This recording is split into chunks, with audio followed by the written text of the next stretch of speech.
como é que o Brasil se coloca nisso? O Brasil está exatamente no meio desse conflito entre Estados Unidos e seus aliados e China e Rússia e seus aliados. O Brasil está exatamente no meio. Por quê?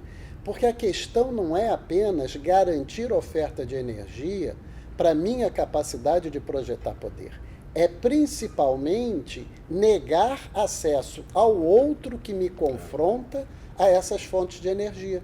E nós temos uma empresa, não só temos essas grandes reservas no pré-sal, como nós temos uma empresa brasileira com capacidade de explorar essas reservas, o que nos dá uma notável autonomia para poder aproveitar esse recurso, e essa empresa se encontra associada à empresa chinesa de petróleo, a Sinop. Então, nós estamos inseridos num espaço que tradicionalmente é um espaço de influência norte-americana, com uma empresa com capacidade tecnológica de explorar o pré-sal, associada a uma empresa chinesa. Então, nós estamos exatamente, digamos assim, na linha de confronto. E isso me preocupa muito porque eu não vejo, por parte dos políticos, das lideranças políticas e mesmo da maior parte dos intelectuais brasileiros, a percepção da situação em que o Brasil se encontra.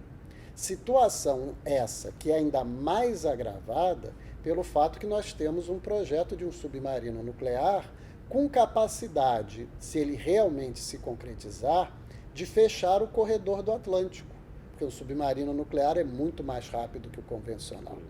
Então, eu gostaria de aproveitar para chamar a atenção de que a situação do Brasil nesse confronto entre, digamos assim, Oriente e Ocidente, é uma situação extremamente problemática.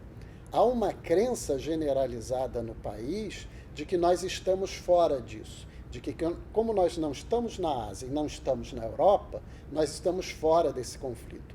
Por essas reservas energéticas e pelas matérias-primas que nós temos, nós estamos diretamente na linha de frente desse conflito. Ter a posição oposta de que isso tudo é algo que não nos diz respeito porque é algo que está muito longe, é ter uma posição, nesse momento, profundamente equivocada e que pode ter consequências. E eu diria que já está tendo. Então, a Petrobras está pretendendo investir nos próximos anos apenas o que pode pagar com a sua própria geração de caixa. Então, essa é a principal característica. O objetivo desse plano é sanear as contas da Petrobras e recuperar a credibilidade da empresa perante o mercado financeiro.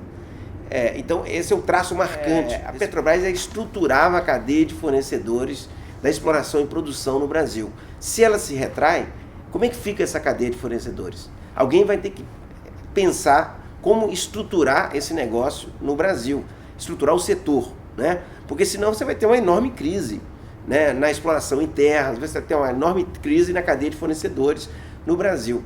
Então é importante repensar esse setor e ver como que outras empresas podem vir para o Brasil cumprir o papel que a Petrobras está fazendo, né? Então a questão da atratividade, das rodadas de licitação para trazer novas empresas, da regulação setorial, do conteúdo local, essas questões elas passam a ter uma relevância maior nesse contexto. Que você tinha um grande jogador que estruturava, onde o governo usava esse jogador, que é a Petrobras, como elemento estruturante da cadeia de fornecedores, estruturante da política de conteúdo local, e agora ele tem um papel menor. Então o governo vai ter que pensar a regulação desse setor e atrair novos atores para fazer aquilo que a Petrobras vai deixar de fazer. Tem uma agenda muito importante, muito pesada, que tem que ser pensada de forma rapidamente, de maneira a não deixar um vácuo, né, com a retração da Petrobras, né? Porque se isso não for implementado rapidamente, você pode ter uma queda dos investimentos, desestruturação das cadeias produtivas, né, aumento da dependência externa do país, por exemplo, na importação de gás, importação de fertilizantes, dependência do Brasil na questão de importação de derivados, precisamos de novas refinarias, mas é necessário repensar a política de petróleo no Brasil, né? Então acho que a conclusão que eu tiraria desse novo plano de negócio é que ele é um plano para salvar a Petrobras. Agora precisamos de um outro plano que é para salvar o setor de petróleo no Brasil. A cana é relevante, a experiência nossa no etanol é relevante, né? A visão, como eu mencionei, do BNDES, da FINEP, de certos segmentos importantes na formulação de políticas e de programas, quer dizer, é relevante. Agora, a gente não pode esquecer que é um processo que é construído, né?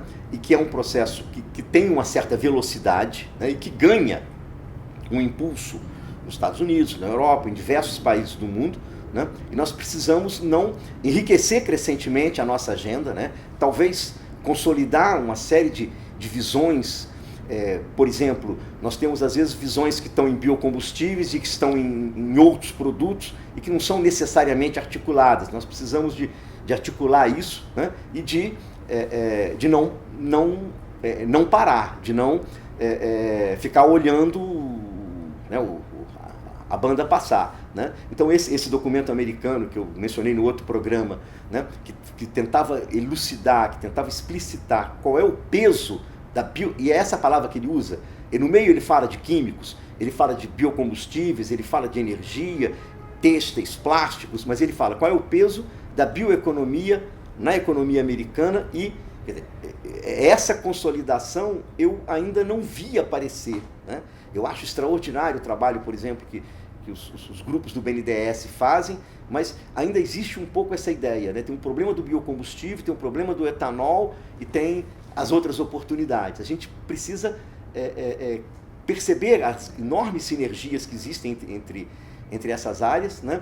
E tornar a agenda crescentemente mais ambiciosa, né? Quer dizer, então a gente tem a possibilidade e deve ter a ambição de pensar, não, eu vou jogar, eu vou ser lá em cima, eu vou, né, não vou economizar na ambição, né? Eu acho que o maior risco que a gente tem aí é de economia da ambição, né? Que é um efeito seria lamentável por uma perda. A gente não pode realmente tratar as novas energias renováveis como fontes tradicionais de energia, tá? Elas mudam por quê? Porque tem a característica da intermitência, tá? Então eu não posso brincar de somar um pouco de vento, somar um pouco de solar e pegar e fazer o meu sistema elétrico estar funcionando da mesma forma.